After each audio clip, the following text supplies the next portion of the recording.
Un café, s'il vous plaît. Un café pour la table 6. Ligne droite, Combien je vous dois? C'est beaucoup trop cher. l'addition. Et nous retrouvons donc notre partenaire du vendredi pour cette addition, Xavier Aimant. Alors Xavier, je rappelle que vous êtes écrivain, rédacteur en chef de Livre Arbitre et désormais co-rédacteur en chef pour la revue Éléments. Félicitations. Merci beaucoup. Vous allez introduire cette émission comme d'habitude avec un édito sur le sujet de votre choix. Vous avez la parole. Donc la rentrée scolaire est passée, place à la rentrée littéraire. Mais qu'est-ce donc que la rentrée littéraire ? Eh bien, c'est une période assez curieuse qui revient inexorablement chaque année au mois de septembre. C'est un moment où toutes les maisons d'édition de France et de Navarre deviennent subitement incontinentes et inondent littéralement les étals et devantures des librairies de centaines de nouveaux titres. Environ 600 chaque année. Mais que trouve-t-on exactement dans ce véritable raz-de-marée livresque ? Eh bien, on peut trouver forcément pas mal de choses. On peut trouver, par exemple, des biographies d'influenceuses. Alors ça, c'est tout à fait passionnant. C'est tout à fait passionnant. Ce sont des jeunes filles d'à peine 25 ans qui vous expliquent la vie, la vraie, en vous racontant, par exemple, comment elles ont réussi à vaincre à la fois le patriarcat et le fisc français en vendant des photos de leurs fesses depuis leur appartement de Dubaï. On peut également trouver des ouvrages d'hommes politiques en manque de notoriété et d'accès aux médias, qui pensent qu'une biographie de Richelieu ou de Jaurès, commandée à une plume de substitution, puisqu'il ne faut plus dire nègre, parviendra à relancer leur carrière. Laissons-les espérer. Mais dans cette production pléthorique, on trouve surtout des dizaines et des dizaines de titres souffreteux et nombrilistes, généralement mis au service de causes aussi diverses que variées, mais dont les points communs sont la banalité, l'inanité et la prétention. En bref, les affres sentimentalo-sexuelles de bourgeois trentenaires dépressifs sur fond de lutte contre le racisme et les vilains préjugés. Inutile d'insister, on ne connaît que trop bien ce genre, souvent appelé autofiction, mais qui tient davantage de l'onanisme psychanalytique pour CSP+. Alors cependant, et heureusement, au sein de cette marée insipide, pour ne pas dire navrante, surnagent toujours quelques perles, des trouvailles précieuses et rares pour les lecteurs attentifs.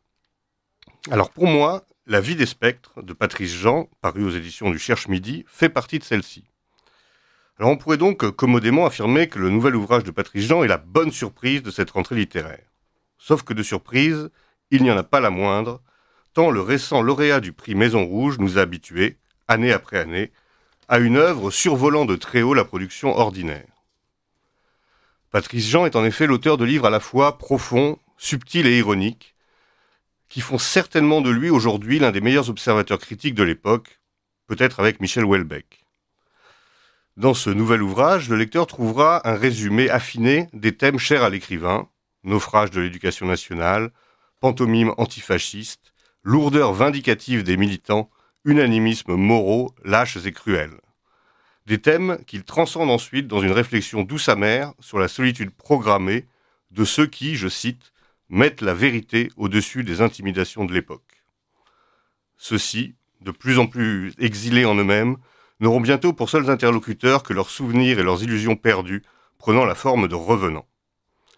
Alors dans ce livre, Patrice Jean ne donne pas de leçons, n'impose pas de thèse, il accompagne simplement avec empathie et une indulgence teintée d'ironie son personnage, dont il ne masque nullement les défauts, dans sa rupture progressive avec ce monde trop étroitement matérialiste, trop calculateur, trop convenu, trop formaté, qui l'ennuie et qu'il ne supporte plus. Quand les hommes vous ont trahi et rejeté, reste alors la compagnie des fantômes. Merci beaucoup Xavier Aimant pour cet édito, cette présentation de la rentrée littéraire. Tout de suite, c'est l'heure de votre addition. L'addition. Alors pour commencer, j'aimerais rebondir rapidement sur cet édito que vous venez de nous présenter. Est-ce qu'il n'y aurait pas aujourd'hui un certain nombrilisme dans la littérature ? Vous avez parlé de ces nombreuses biographies, alors biographies d'hommes politiques déchus, biographies de jeunes influenceuses. On est vraiment dans la société de la valorisation de l'individu à outrance, si bien qu'aujourd'hui tout le monde se croit finalement un peu exceptionnel, non ? Ah oui, oui, bah très clairement, c'est pas nouveau, ça fait déjà plusieurs années que cette tendance lourde se ressent dans la littérature. C'est le tout à l'ego, ce qu'on appelle le tout à l'ego, et c'est aussi un peu une conséquence des réseaux sociaux où chacun pense que sa vie mérite d'être racontée, et connue et diffusée.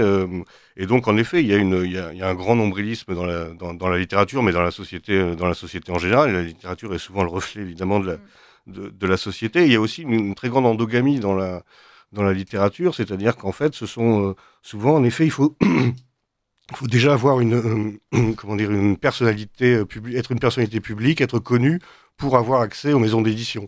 Donc c'est plus facile, en effet, quand vous êtes influenceur, quand vous êtes influenceuse ou quand vous avez été candidat d'un jeu télévisé, de trouver un éditeur que quand vous êtes parfaitement inconnu. Donc c'est en effet un système un peu fermé, un peu endogame aujourd'hui. Et effectivement, on comprend que tout ceci compte désormais plus que le talent. Et à ce titre-là, est-ce que le prochain grand écrivain de notre temps ne pourrait pas être Sébastien Delogu, Xavier Aimant?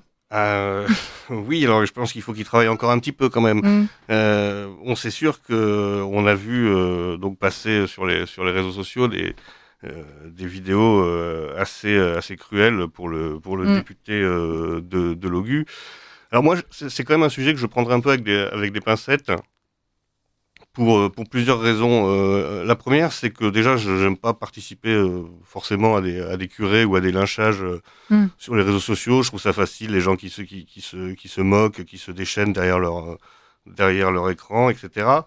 Et d'autre part, j'ai le souvenir d'avoir très peu apprécié l'attitude de la gauche et de l'extrême gauche vis-à-vis de certains candidats du Rassemblement national, dont ils s'étaient allègrement moqués, parce que ceux-ci avaient en effet parfois également des difficultés à parler en public ou à prendre la parole dans les médias. Et donc il y avait eu, je trouve là, une forme de mépris social, de mépris de classe assez prononcé pour des gens qui se prétendent pourtant les grands défenseurs du peuple.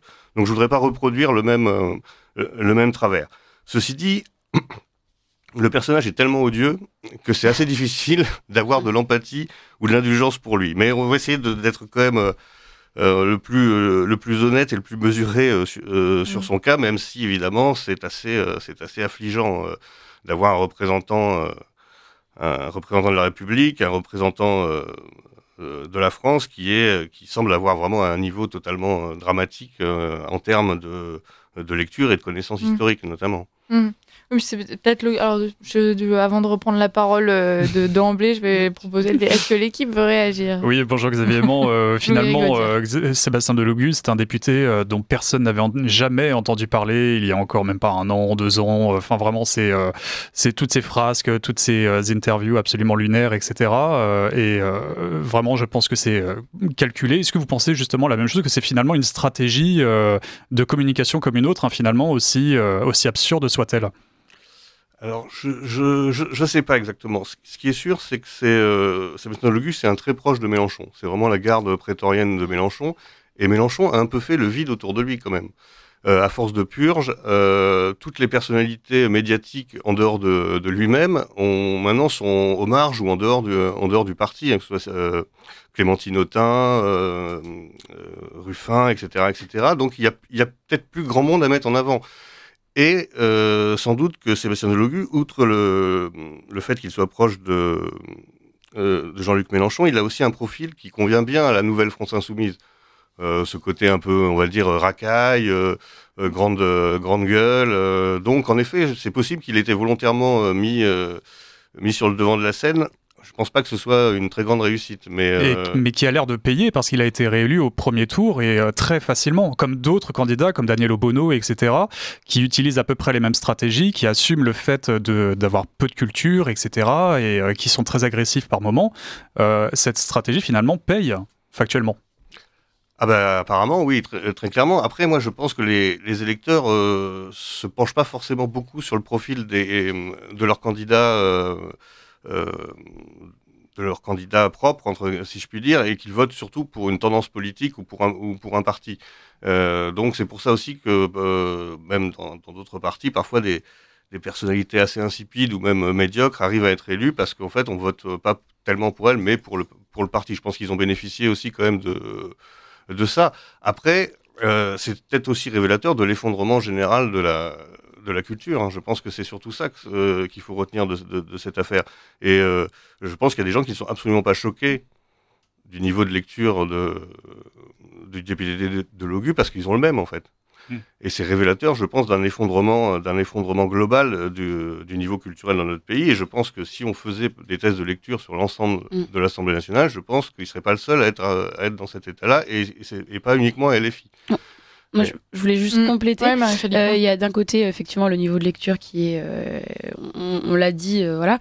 Pour autant, il y a d'autres dimensions qui sont intéressantes avec Sébastien Delogu, notamment le vide abyssal quand même de connaissances, notamment historiques. Il était hier invité au micro de Jacques Bourdin sur Sud Radio et il expliquait, oui, voilà, moi, je ne serre pas la main au Rassemblement national, évidemment. On se rappelle d'ailleurs de la scène qu'il avait fait avec Edwige Diaz, qui avait eu le malheur de l'effleurer sur un plateau télé, et il avait poussé deux grands cris horrifiés, comme si elle avait la peste, tout simplement. Donc voilà, je ne serre pas la main au RN, je regarde l'histoire en face. Pour autant, quelques minutes plus tard, il nous dit, je connais pas Pétain. Voilà. Donc en fait, à part que c'est un raciste. Ouais, super. Donc ça montre quand même le décalage et peut-être le jeu total joué par Sébastien Delogu là-dessus, au-delà vraiment d'un simple niveau de lecture. Et j'en profite aussi, tout à l'heure dans votre édito, vous parliez des influenceurs et de la place qu'ils prenaient dans les romans, dans la littérature. Moi, je me souviens de la campagne législative pendant laquelle Sébastien Delogu s'est entouré, parce qu'il est évidemment candidat, il est élu désormais de Marseille.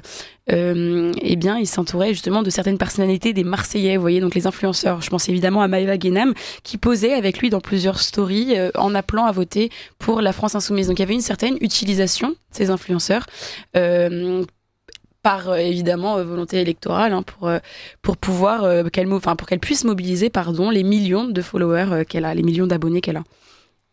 Finalement, ce qui est inquiétant dans ce qu'explique Marie Falicon, c'est que non seulement ce député, en l'occurrence, ne semble pas très au fait de l'histoire française, ni même de la façon dont on doit parler, mais de plus en plus d'électeurs pourraient être sensibles à des arguments comme il a posé avec une influenceuse, donc ça doit être quelqu'un de bien. Donc finalement, la baisse du niveau général, elle est inquiétante au niveau de nos politiques, mais aussi au niveau des électeurs. Et si demain, ça devient vraiment une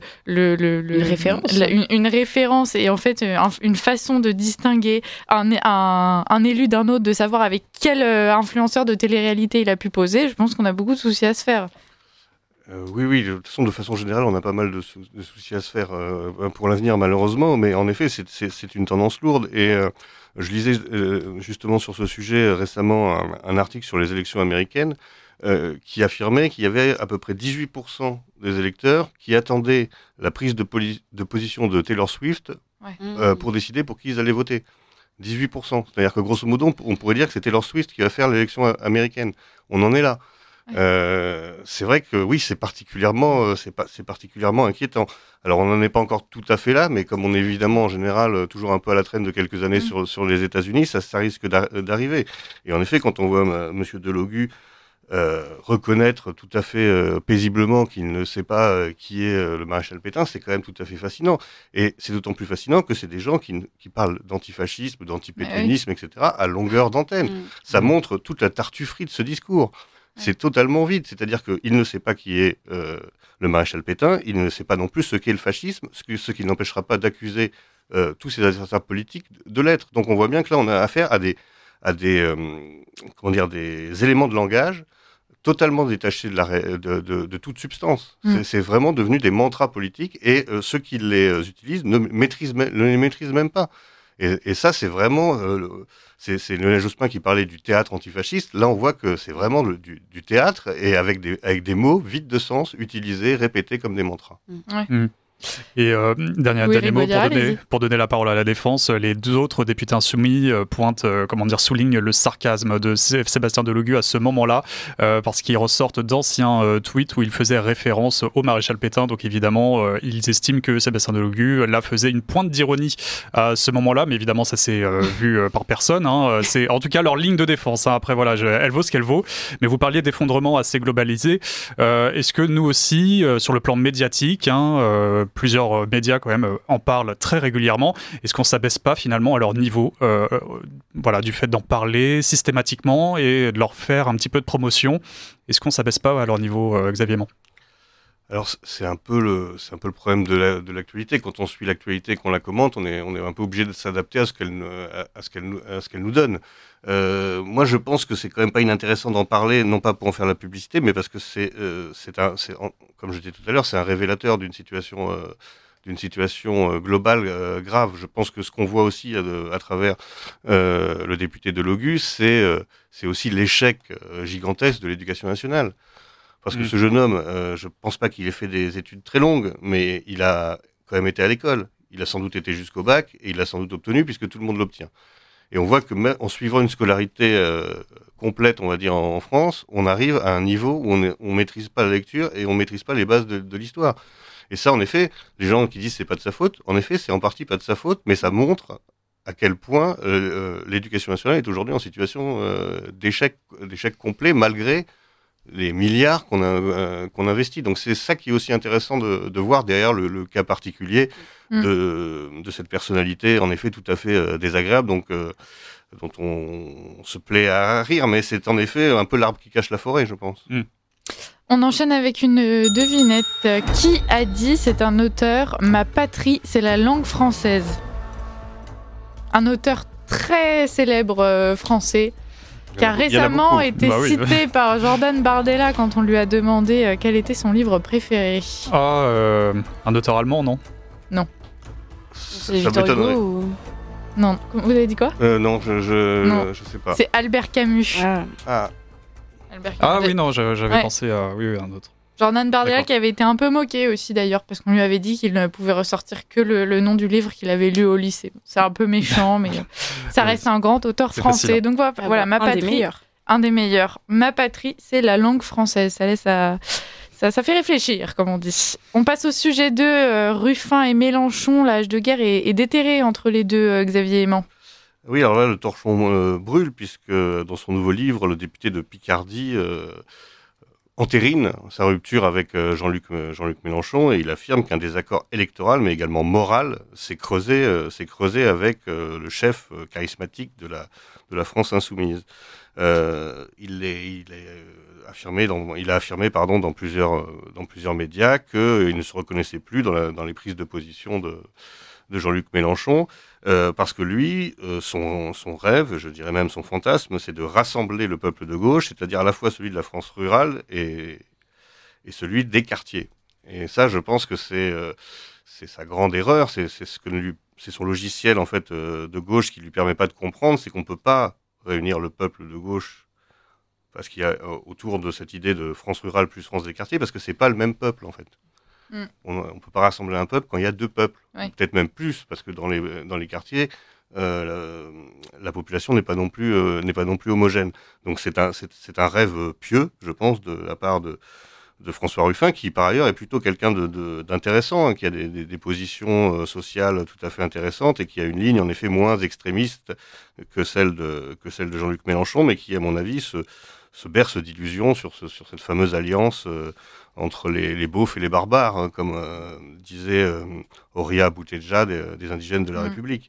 Voilà. Après, il a au moins le mérite de dénoncer la dérive de Jean-Luc Mélenchon, qui lui très clairement, il veut pas réconcilier le peuple. Il a choisi son peuple. Il a choisi le peuple de remplacement, en l'occurrence, puisqu'il affirme très clairement que maintenant, il suffisait de s'intéresser au quartier, car c'était seulement là que se trouvait leur électorat. Oui, ça il le dit alors qu'il pensait que son micro était fermé. Apparemment, c'est une vidéo qui a beaucoup circulé.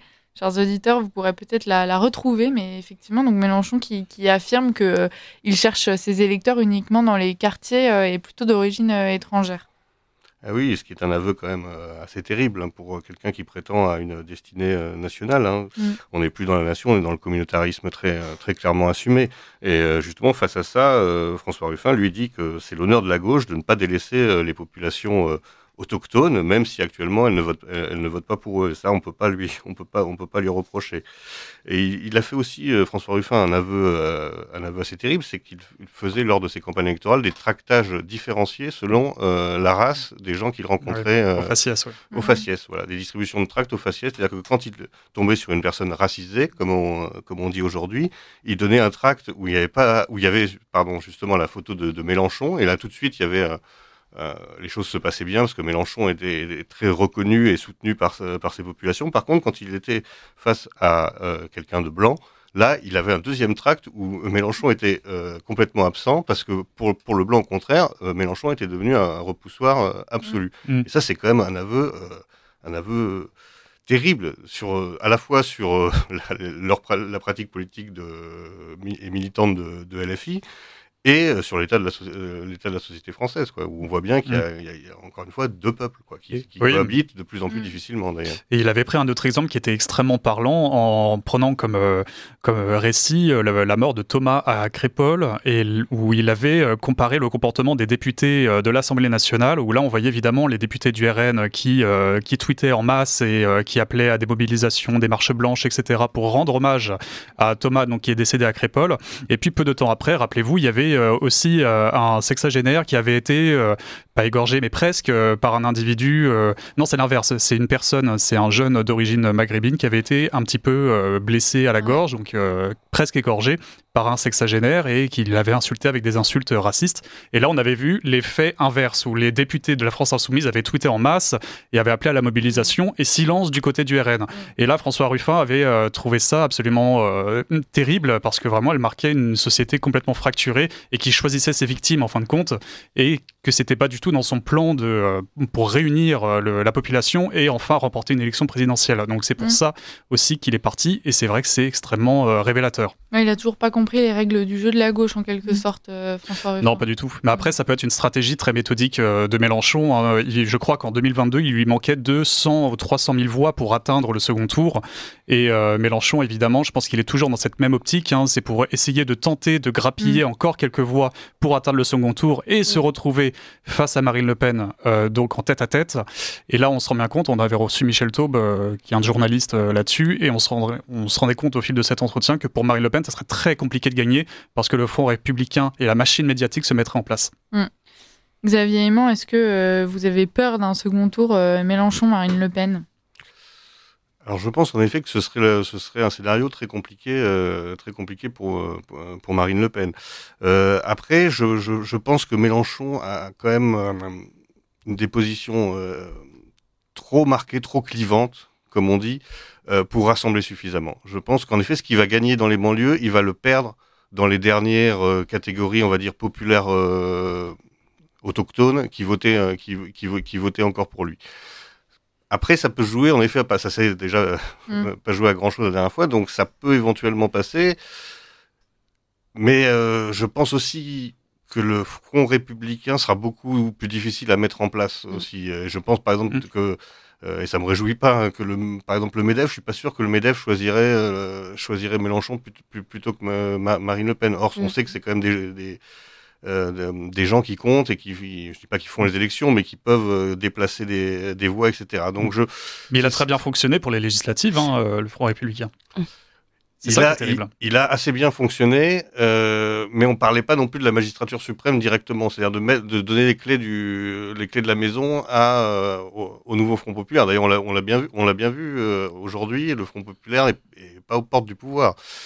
Et le MEDEF, on s'en souvient d'ailleurs, en juin dernier, avait expliqué tous les extrêmes en termes de pouvoir, de programme, que ce soit la gauche ou la droite, sont des menaces pour la France. Donc ils étaient vraiment positionnés contre l'extrême gauche. Donc c'est vrai que dans un cas de duel, ce serait compliqué de se pencher vers le NFP, en tout cas, on peut penser. Alors après, le pire des scénarios, c'est évidemment que les forces, genre le MEDEF, etc., fassent une sorte de deal avec le Front populaire en disant, écoutez, bien sûr, vous savez très bien que de toute façon, votre programme économique, il n'est pas applicable, vous serez bloqué par l'Europe, notamment sur un certain nombre de points, etc. Par contre, évidemment, sur les questions sociales et sociétales, on vous laissera faire.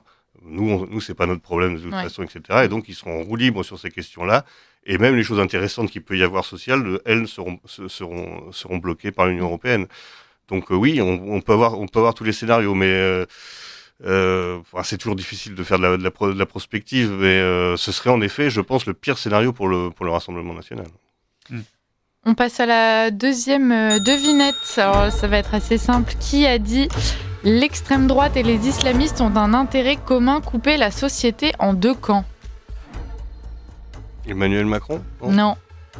Ouais, c'est un fervent défenseur du Nini. Non. Non. C'est quelqu'un qui, au contraire, semble avoir très bien choisi son camp, du coup, et petite... je vous gâche la surprise, il n'a pas choisi le camp de l'extrême droite, apparemment. Oui, Gabriel Attal. Non. Dans ces eaux-là, quelque chose... Tu peux répéter la phrase pour nos auditeurs ? L'extrême droite et les islamistes ont un intérêt commun, couper la société en deux camps. Eh ben, c'est Jean-Luc Mélenchon. Ah oui, d'accord. Oui, bon, bah là, c'est clair que là... La belle ironie. Ouais. C'est voilà. qu'il n'a pas choisi l'extrême droite. Hein, ça, non, il a choisi son camp. Au moins, ça, c'est clair. Merci Jean-Luc Mélenchon pour cet aveu. On passe à notre troisième sujet. Il nous reste quelques minutes. Le jeu du Rassemblement national dans son soutien à Barnier. Alors, soutien mitigé, mais soutien quand même, Xavier Aimant. Oui, soutien assez clair, même, d'une certaine façon. Si Michel Barnier est actuellement Premier ministre, c'est qu'il a eu l'aval, entre guillemets, du Rassemblement national. Et d'ailleurs, le Rassemblement national a annoncé qu'il ne voterait pas de motion de censure et qu'il voterait peut-être même, il faudra voir sur pièce, mais qu'il votera peut-être également le budget. Alors ça, c'est une stratégie qui est assez intéressante, mais qui est assez, selon moi, assez dangereuse du Rassemblement national. En fait, c'est la continuation de la volonté de normalisation. C'est-à-dire, en fait, on veut montrer qu'on est responsable, qu'on n'est pas des extrémistes, des agités, qu'on ne va pas jouer la carte de la politique du pire, qu'on joue la carte de la stabilité, on joue pas le jeu du blocage des institutions, etc., parce qu'on est des gens responsables qui pensons à l'intérêt général du pays avant tout, et donc on décide de soutenir Michel Barnier. Sauf que soutenir Michel Barnier, c'est aussi soutenir Emmanuel Macron. Et le risque, pour moi, vis-à-vis du Rassemblement national, c'est qu'à force de normalisation, on passe à la banalisation et que le RN perde dans cette stratégie son statut de parti anti-système, qu'il conserve encore aujourd'hui, je trouve un peu miraculeusement, moi, au regard de son programme, mais dans la tête des Français, c'est encore le parti anti-système.